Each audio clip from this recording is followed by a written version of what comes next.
Hello, buddies, and welcome to Barn Burner here as we are rolling through another beautiful week in summertime. We hope you're enjoying yourself. Download the podcast, watch it on the YouTubes, do whatever you got to do. I mean, watch it, take it with you. It's what it's all about. If you missed the first two parts of our conversation with Matt Stajan, go back and grab them. You can catch up. It's not going to, if you didn't, you should. But if you didn't, it's not like you're going to be left out in the cold coming into this episode because you'll be able to play catch up. Stajan, from the Flaming Sea to a Red Bull, retirement, 1,000 games. Do we get there? And really, all of it matters not, because as a father, and when you become a father, it's just one of the greatest things that could happen to you in your life. And for Matt, he experienced that. The trouble is, it was fleeting, and tragedy struck for the Stajans. An emotional finale. The conclusion of our interview with Matt Stajan starts now. 1,000 games. Did you think, was there a point where you're thinking, I'm going to have 993 friggin' games. I'm not going to Yes. When I signed my last deal, I was like, okay, if I stay injury free, like you always look, and my dad would always tell me, he would be like, this is that, dads do. Yeah. But then I had some injuries my first years of the deal. I had a couple, my MCL 1 year. I missed some time for 2 years. And then I missed some time with everything we went through with Emerson. So I missed like a bunch of games there. So I was getting scratched. But then by the last season, I think I played really well. Gullettson's first year, we made the playoffs. I played pretty much every game that year. And then the next year, you're just kind of pushed aside. You're the older guy, last year deal. You're going to be in another lineup. There's a time where I got scratched, I think 4 of 5 games in like November. And I remember looking and be like, it was a good run. Right. But then Yager left. So when Yager came, I thought I was screwed, to tell the truth. But he left. It didn't work out. And yeah, we don't have to get into that, but it was just a weird, didn't work out. Yeah. Well, that was another weird dynamic, but anyways, so that happened. It's cool. We get to say we played with Yager, but besides that, there was a stretch, but then I started playing well, because I didn't have a point that year till Christmas. I was out of the lineup and I was rattled.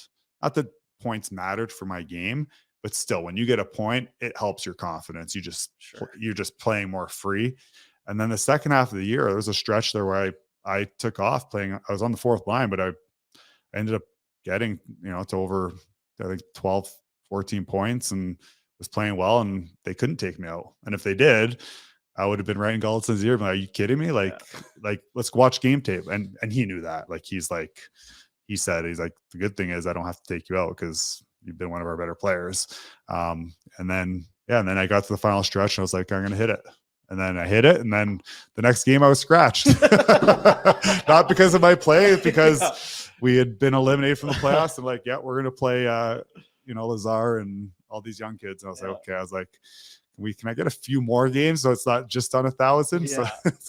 So I got 3 more. And I honestly thought I could maybe play another year in a role, just like in a lineup somewhere. But Tree was straight up with me. Maybe I was like, if I signed for league minimum, maybe go somewhere. But then I was like, do I want to do that?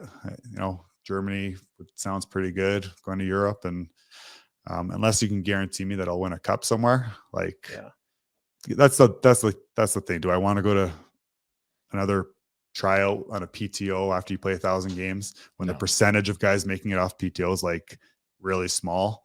So that's the conversation I had with my agent, and we just said, let's go play one more year overseas and call it a day. And did it happen fairly quickly? Because you like you say, you have to make that decision that, okay, I'm not going to go to camp on a PTO. Then you got to find a place to play. Yeah. And that how did it come together quick?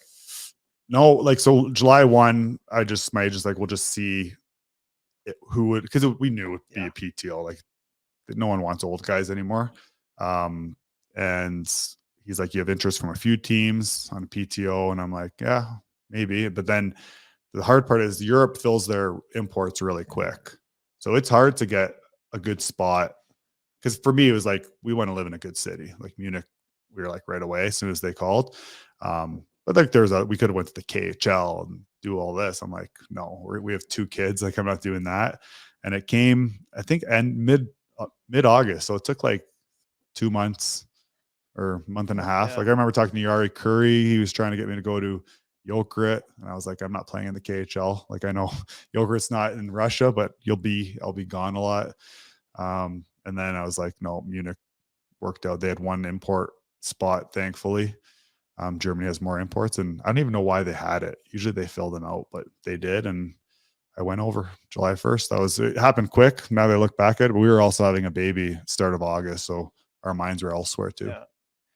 Is it safe that there would be some frustration and you'd be disappointed and there's sadness that your career is over in the NHL? But I know, talking to you in the past, the going to Munich with the family and everything, just such a great way to put an end to your playing career. It was just a great experience for you, right? Yeah, we just loved living there. Like, it was just an experience that was awesome. The hockey was really good. When you go there, you're like, oh, I'm gonna get to play the power play again and be the guy. But it's not like that. They have their power play guys. They have it's good hockey. But I got to play a big role in the team, and you meet lots of guys. There was guys, Keith Ollie was on the team, who was in the FNUF trade, and John Mitchell, I played with in Toronto. He was there. And then you meet, a bunch of Germans, the guys that play it now. When I watch international play, there's a bunch of the guys on the team. So it was cool in that sense, but just the atmosphere of those games, it's like a soccer game. That was awesome to experience. And then I got to have my oldest, Elliot, was in the room with, like, I'd bring him to like practices. During team meetings, I'd sit him beside me. We'd watch video. The coach was fine with it. Obviously, some coaches wouldn't like that, but there it was pretty laid back. It's kind of eye-opening though. Like, guys have cell phones in their stalls at practice. Like, but I guess that's everywhere now. So it was a perfect way to go out. Plus COVID happened the next year. So I was like, if we were to go back, that would have been a hassle, but yeah, no complaints. March 3rd, 2014. You talk about your 2 boys. You talk about Emerson. Emerson was your son. And if I had texted you about it, if you could walk us through you and your wife Katie are having a child, and just the greatest fear a parent can have, unfortunately, happens for you guys. Leading up to that, was there any indication that there could be something potentially? No, like so my wife was pregnant, and like, we're very open about this. We went through that season and do all the checkups, and we're ready to have a baby. Like, it was just like any new parent. And we were in Edmonton. We stayed overnight in Edmonton, and then the team was flying out the next day to Minnesota from Edmonton. And I remember getting a call on the way to the airport that Katie's water broke. So, or something happened. Like, she needed me to come home. Like, we're going to be having the baby I think it would have been like 3 weeks earlier, a month early. And so I just jumped on a plane to Calgary. And so we literally were going, she was at the hospital when I got back. They had to keep her overnight for, just to make sure everybody was fine. The baby was fine, and the baby was fine. They're like, okay, we're going to have the baby early. Everything's going to be fine. And so we did, like every parent, we pack up, I go there because she was staying. I got a call like early in the morning to go meet her because the baby was coming. And then it was done by C-section. We had to have a C-section. And we were just in the room having a baby, and baby came out. And as soon as they cut as soon as the baby's umbilical cord got cut and they brought him, like, there was no crying. But the baby was alive, but then it was weird because we were in the room, and you just feel something's wrong. You could just tell panic on the doctor and on the people around, right? But they didn't know what it was because there was no prior indication that there might be something. So when the baby was born, when Emerson was born, they took we're like, okay, can we hold Emerson? And right away they're like, no, they're like, we got to just sometimes they have to help the baby's heartbeat, or, different situations happen all the time. But then you just saw people getting messaged in, the door would come open, and maybe they would have him on the table next, trying to get his heart going. And basically he wasn't getting air through normally. So they would have had to give him a tube to help him breathe, but they didn't know where. It's complicated, but we find this all out after. But the 3, 4, or 5 minutes, it was just like panic. And we're like, Katie's on the table, and I'm like, I don't know what to do. It was just a weird, and then like, I don't know how long later, like maybe 10 minutes, they're like, there's no words that they can even say to us. So yeah, it was just kind of an exciting moment. Baby's coming, and then it just, with no indication or anything, it was just, yeah, he didn't make it. So that's kind of how it went. And yeah, it's, to this day, it's been, we're blessed with 2 healthy boys now, and we've made Emerson's memory something important to us, and we keep him in our memory. But it was a tough month for sure. And I don't really know how else to put it other than there's so it was, because I wasn't that familiar. Obviously I knew most of it, but it was that quick. Like in 10 minutes, it's the greatest moment of your life to your worst, knowing, and Katie's had a C-section, so she's right. How do you handle that? Because everyone's helpless. There's nothing you can do. You more than anyone else. How do you handle that?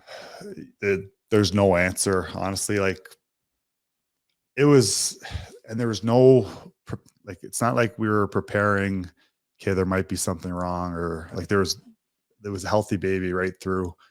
Just something didn't develop properly where he can breathe on his own. Like, they could have, if they'd known, they could have had something there ready, and they could have helped him breathe, but obviously that wasn't the case. So it was just quiet. And the hospitals do have staff, and they deal with this, obviously probably more than we thought at the time. It's it does happen. And yeah, they let us stay there a night. And the hard part is you're just at a loss. But then this is like your only moment that you can really share with the child. Even though he's passed away, they're like, do you want some pictures? Do you want, at the time you're just like, I want this to go away.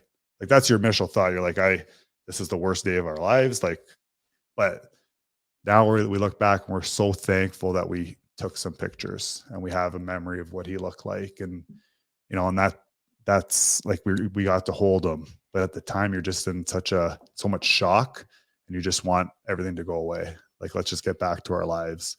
So that was really hard.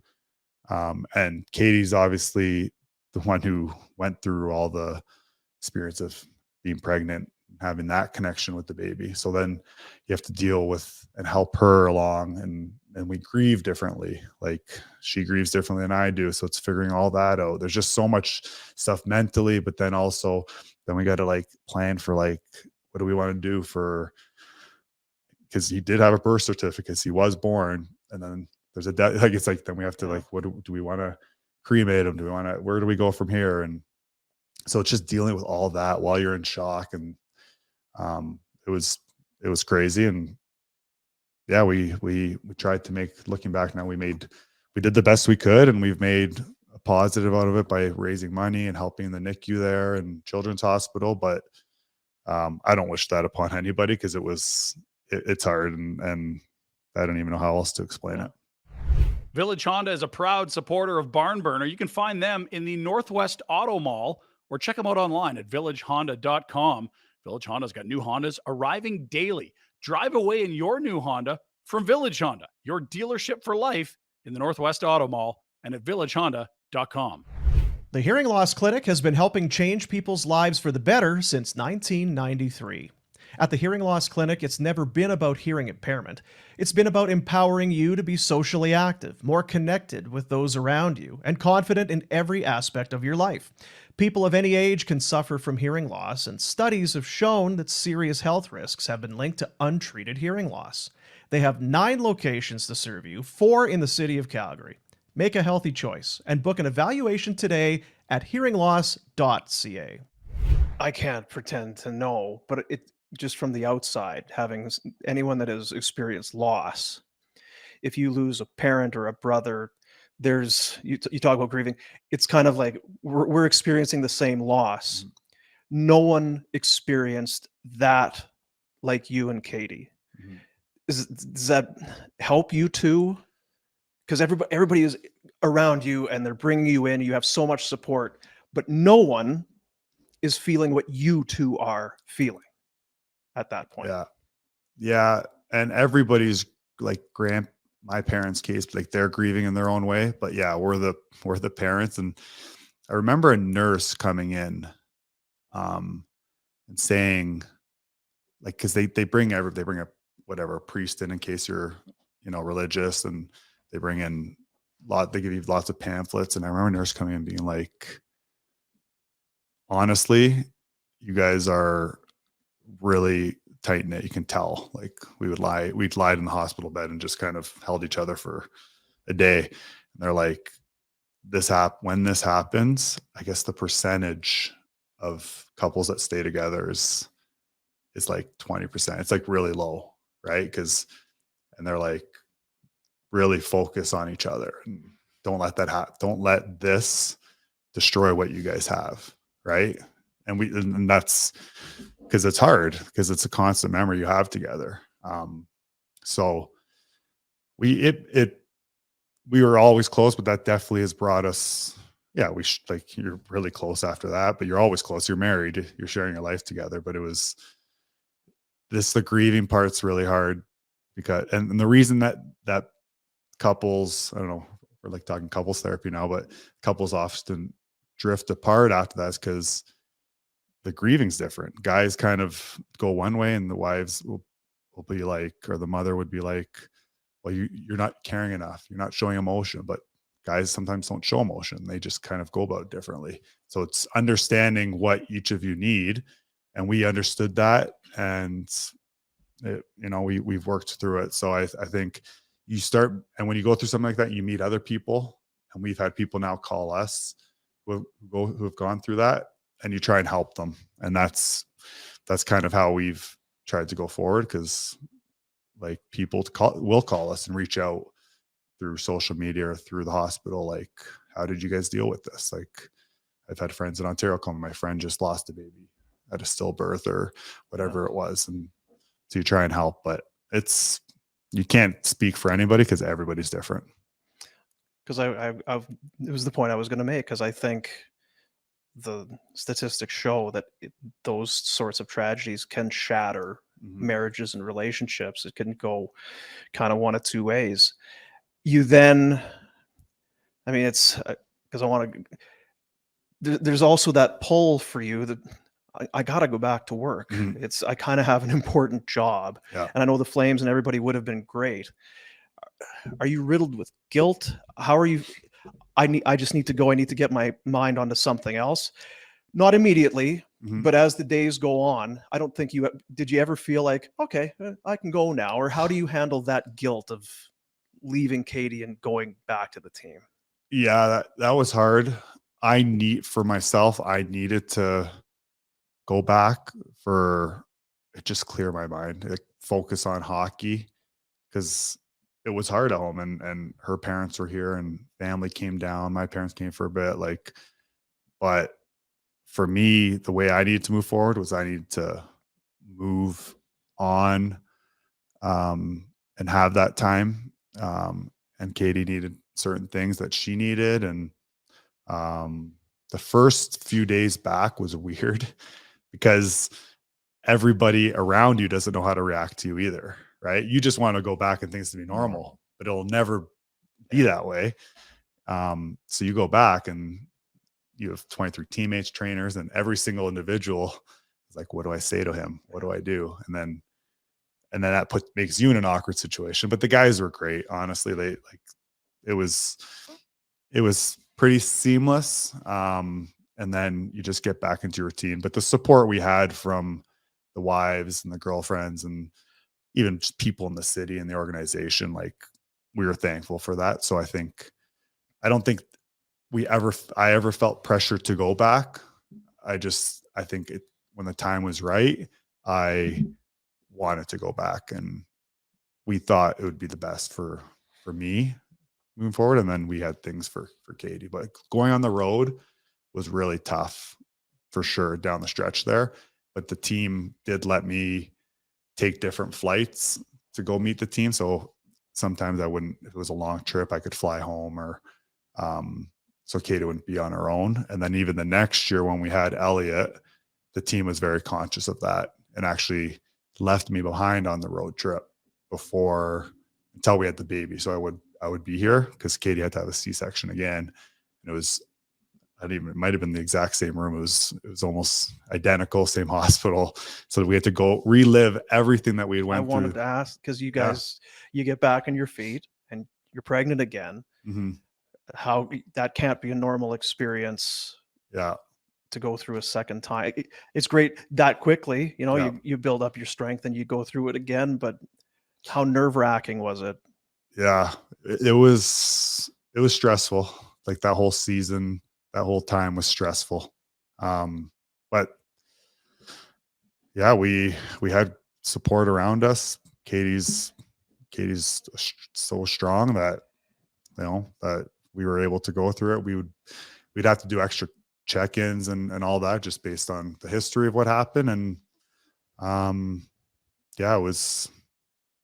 it's hard to look back now. At the time though, you're scattered a bit. Your brain is because trying to play hockey in the NHL, trying to, making sure my wife is mentally, like, how hard that is on both of us, but she's carrying the child, and then the guilt she feels of what happened, thinking like, who knows, like, why it happened, like, because you do question, like, why did this happen to us? Is there something we did?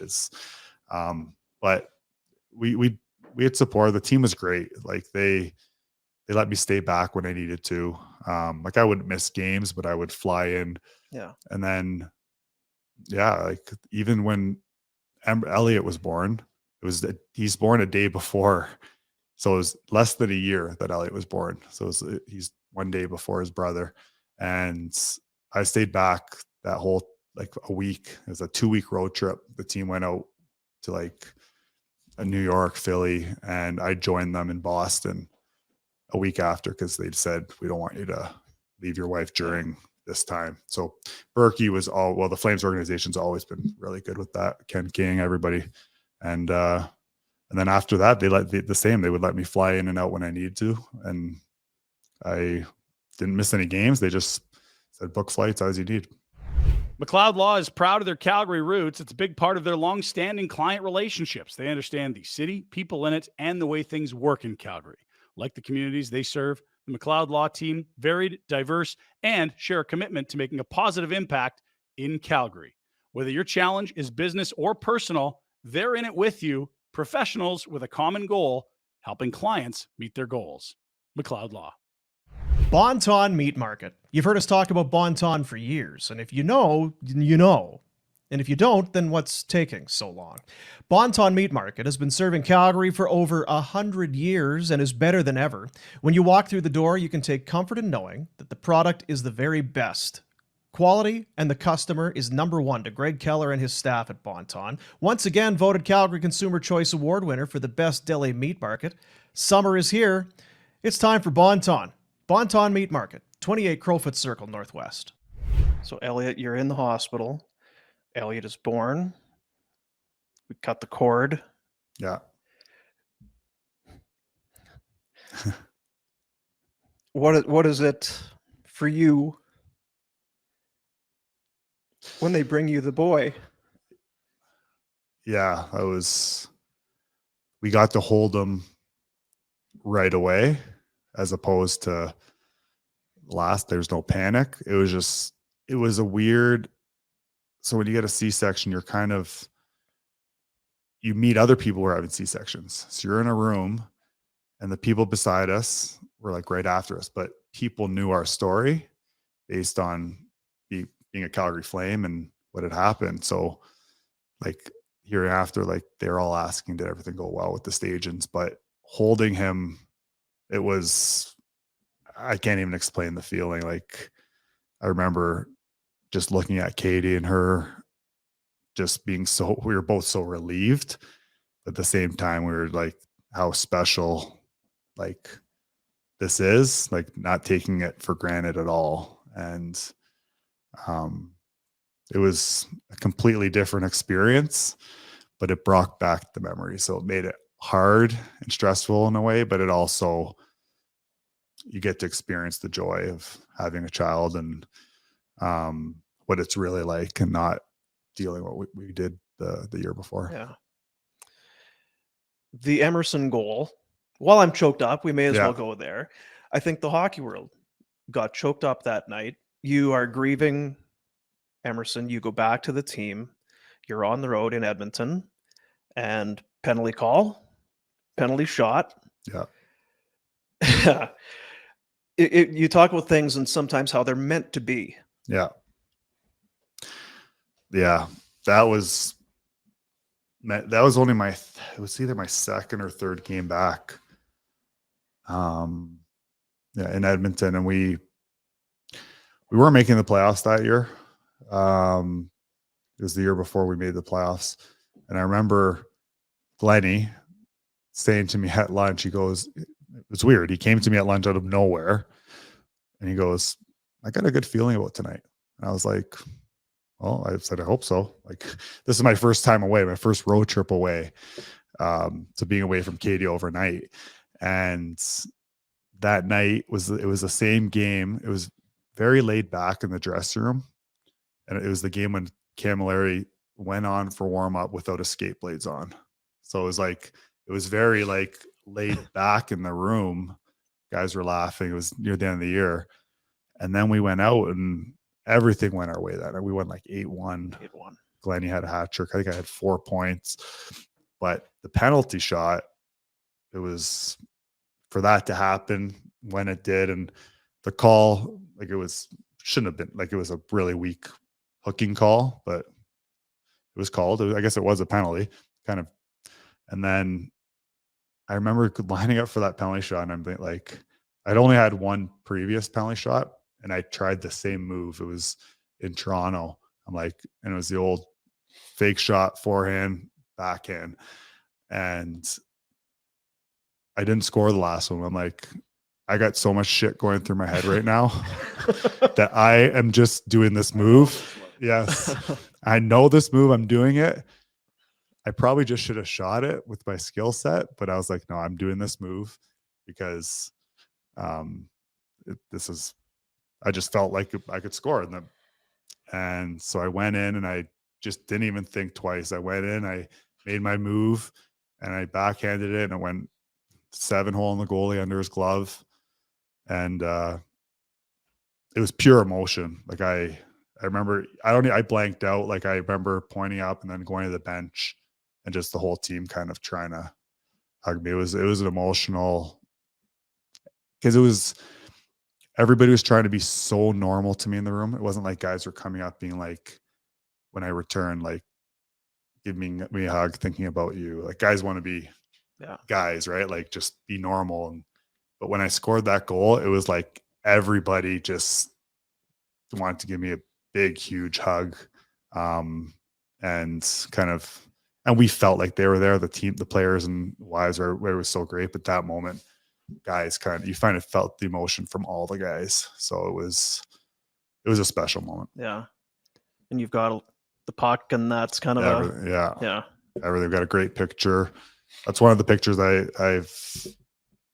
we have a picture of that. The Flames gave us a picture of that where it sits downstairs of his memory. So it goes with my 100th goal puck and my silver stick and all those other stuff.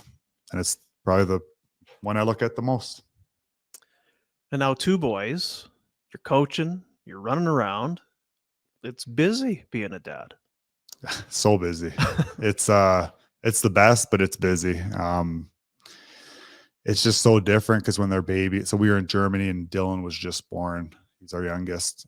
So he was a baby there, and Elliot's 3, but now it's just, and you guys are parents. So like the young years, they nap, but now having 2 boys and at the age where they just always want to do stuff.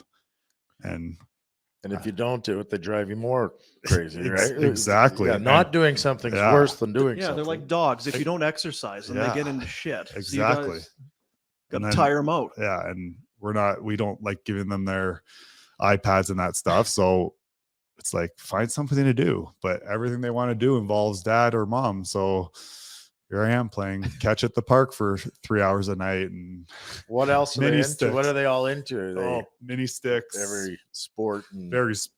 All sports. They like Star Wars. That'd be I've never really watched Star Wars except with them now. So it's kind of all new to me. Yeah. But they sports. Yeah. Mini sticks. They have our own league set up in the basement where they beat me every time. So it's all, and then they have their hockey, and so it's fun. It's busy though. Anybody with kids, it's busy, but it's you enjoy it. Vena Nova is Calgary's lab-grown diamond specialist. They're the only store in Calgary that specializes exclusively in lab-grown diamonds. You know you're getting the largest selection of loose lab-grown diamonds and jewelry in the entire city. Savings from lab-grown diamonds can be as much as 80% off. Visit venanova.com or check them out in their downtown showroom on the second level of Stephen Avenue Place. What is a lab-grown diamond? Well, lab-grown diamond, simply a diamond that's been grown in a lab. They have the same chemical composition and crystal structure as natural earth-mined diamonds. Due to its identical nature, lab-created diamonds have the same hardness, right refraction, and pretty much the same as a natural diamond. Only difference, they're lab-created and referred to as synthetic because they are chemically and physically the same, but are man-made. Be confident knowing you can save up to 80% compared to mined diamonds pretty much across the board. You want a custom design done? Vena Nova can do that as well. Just give them a few weeks of heads up to complete your custom piece. Find out more at venanova.com. They started to grasp that you played. I'm guessing you're not bragging to your kids, oh, dad was in, you know what I mean? But it almost takes a while it almost takes their friends to say, your dad did what? Yeah. For your kids to kind of go, oh, yeah, I guess he did. I don't know. Is that what you did, Dad? Yeah. My oldest for sure knows now because he came home the other day with a library book and he's like, oh, one of my friends said you're in a library book. And it's like, so now, and with hockey cards, they see so he gets it. Or now, like when I'm coaching and I'm on the bench at a Hitman game and they're at Teddy Bear Toss, and there's all the people watching, they're kind of like, oh, my daddy was a somebody. The youngest is still not there, but they never look at you that way at home. No. You're just their dad. Yeah. It's more like Rhett just said, when you go or we're coaching the kids and then their friends are like saying stuff or like I'm walking down the street or at the mall with my kids and all of a sudden, there's a flame saying, oh, it's Matt Stajan, or like, and people recognize you, then the kids are like, why are they recognizing you? Like, and so they're starting to grasp it, but that's just all part of, being a professional athlete in a Canadian city. People will recognize you, and hopefully they're going to be fine. I think as long as they understand just to be good kids, like we're just people, right? But when their friends talk your dad up, you just hope that they stay grounded and all that. Now, you brought it up earlier, not concussions are a laughing matter. But as we bring this to a close, I have to say, you have taken some of the most hellacious hits I have ever seen from any one guy in the NHL. I was in New York the night when, Mark Stahl just about decapitated you. You mentioned Weidman. Weidman clunked you when he was with the Bruins. Johnny Boychuk hammered. You took some blows, my man. I did. Yeah, probably not smart of me. I wouldn't dodge hits. Sometimes I would have my head down and get clunked, like from a Suey pass. But I would never, if I was getting a Suey pass, I I wasn't smart enough. I would just stay in there and be like, I'll just take this hit. But sometimes it's not the right choice. Hey, if you're a centerman in the NHL and you're especially like, I feel like now there's a few guys that you got to worry about catching you with your head down when you watch, but like in the late 2000s, especially when I first came in the league, like there was no hooking, but when the rules changed, there were still a lot of guys looking for open ice hits. And when you come through the middle and you have your head down for a split second, I got caught a few times. And Well, we talk about it now. It's such a lost art in the game. You could come across the middle like that. 10 times, 8 times, you're probably fine. But there might be 2 times that somebody's like, this is the time I'm going to hit you. And you get blown right up. It's almost more dangerous now than it was when you knew you were going to get well, hit. because you expected it. Now you don't think it's going to happen. And I look back, not one of those hits do I think was dirty. Maybe because they hit my head. So now it's a headshot. But at that time, headshots were just becoming a thing. It was like, it's more, you could make contact with the head as long as it wasn't your elbow back then. So I look at those and I'm like, either it was a suicide pass from my D or it was me having a lapse and looking at the puck after I passed it and having my head down. So that one in New York, it was a couple days later. We were in the elevator in Pittsburgh. It's like, that man is not okay. I mean, you were white. You were not good. That was right through that tough time in Calgary too. I remember that one because I remember I was carrying the puck. Gio was coming as the 4th guy and he was calling for it. And then I passed it. But then as a center, you're like, okay, that better be my guy. Like it was kind of like, so I just checked and Mark Stahl just stepped up on me. And I'm like, after I was like, that was my own fault. But at the same time, tip your cap, get up, get off. Probably take a week to get back to normal, but that's just how it was. Like, you know, it's just the way the game was. And luckily I was able to bounce back from all those hits and not miss extended period of time. And I've had my wife will question my memory sometimes, but I haven't had any problems with the head, but those definitely shook me up quite a bit. I reached out to guys. It's like, give me some dirt, give me something on stage. And I guess 2 things. One is guys say your stick was atrocious. Your blade was. So what was your blade? What's the story with your? I was just a lot of I had a thicker grip stick. I think it was more square, but my blade was very straight. But I feel like in the early 2000s, more guys had straight blades. So when I came in, there was still probably had they did illegal curves. We did in junior. We had I played with Jason Spezza in junior. Check it all the time. They would check his stick and he would break it every face off, and it should have been penalty because that's what they did in the NHL to him. But in junior, he would just break it and they switch his stick. But so I just had a straight stick, and so I remember, and when it was most noticeable was when I came to Calgary because all those guys would. You check out the new player's stick and they're like, what is this? But that's just the stick I use. It was a stiff stick.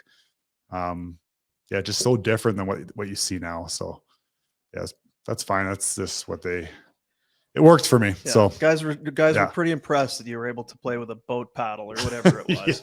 And the second thing is there is no one that has a bad word to say about you. And I know that it's kind of one of those things you'd be like, oh, well, whatever. But when you talk about legacy and leaving the game and now giving back to kids in junior and that, people have great memories of you. There's the player, but then there's the guy. You were an unbelievable teammate. Coaches respect you. You are one of the more respected guys that a lot of guys ever played with, which you have to, what else is there? At the end of the day, that's what you're kind of judged on. Yeah. And that's flattering. But that's what you want as a player. Like I wanted to win. That's my biggest regret. Like I wish I had more of an opportunity to win, but you're one piece and you control what you can. And that was always a thing.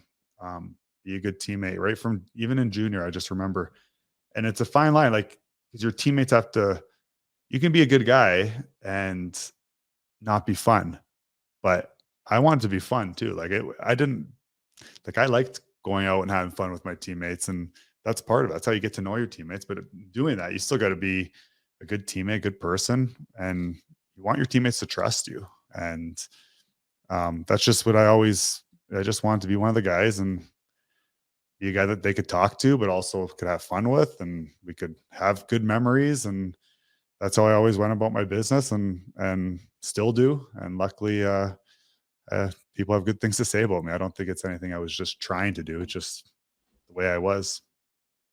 Thanks for your time. This was awesome. I'm glad to see that you're doing so well in retirement, and the family is great and life is great. Thanks. Appreciate you. No, thanks for having me on. Anytime, guys. Guys, it's Pinder looking into some NHL futures for our Betway bet of the day today. Let's stay in the Pacific Division, where Vegas is going to have the shortest of off seasons. Lots of partying. That's what happens when you win the Cup. Calgary, we don't know. LA's improved. I think the Edmonton Oilers can win the Pacific Division in the regular season. That is paying plus 200. Triple your money. If the Oilers win the Pacific, we're dancing. Betway, bet the responsible way. There you have it. Great guy. One of the good ones, Matt Stajan. Thanks for spending that amount of time with us. It was another one. We sat down, just started talking, and kept going and kept going and kept going. And we figured this is really good. I remember sending him the message as we were getting ready for this. I just wanted to see if he was okay. I wanted to ask about Emerson. And if he didn't, then that's totally cool. There's enough of a story there, obviously, without that detail. But he was like, absolutely, yeah, we're very open and willing to talk about it. And you think of other parents who have gone through something as terrible as that, there would be some real strength that they would draw from the experience that Matt and Katie went through, and their willingness to share, and how you deal with that kind of mental trauma and that kind of anguish. And it's pretty amazing people when you think about it, that they're willing to relive that over and over again just for the benefit of others. Hope you enjoyed it. Summer rolls on. Our series of interviews roll on as well. Still to come, Curtis Glencross goes one-on-one with Ryan Pinder. Glencross, when you think about it and you look back, pretty appropriate he was a Calgary Flame, right? Almost feel like he was born to be a Flame. And a couple of Hockey Hall of Famers, Lanny McDonald, Mike Vernon, all coming up. We hope you enjoy it. Subscribe and like and tell your friends and take us with you and do what you got to do. Check out the other interviews. We did one with Robin Regeer. It's there waiting for you if you missed it. Ryan Huska, coach of the Flames, talked to him just shortly after he got the job. That's there as well. Either way, hope you're having a great summer. We appreciate you. Support the sponsors. See you next time on Barn Burner.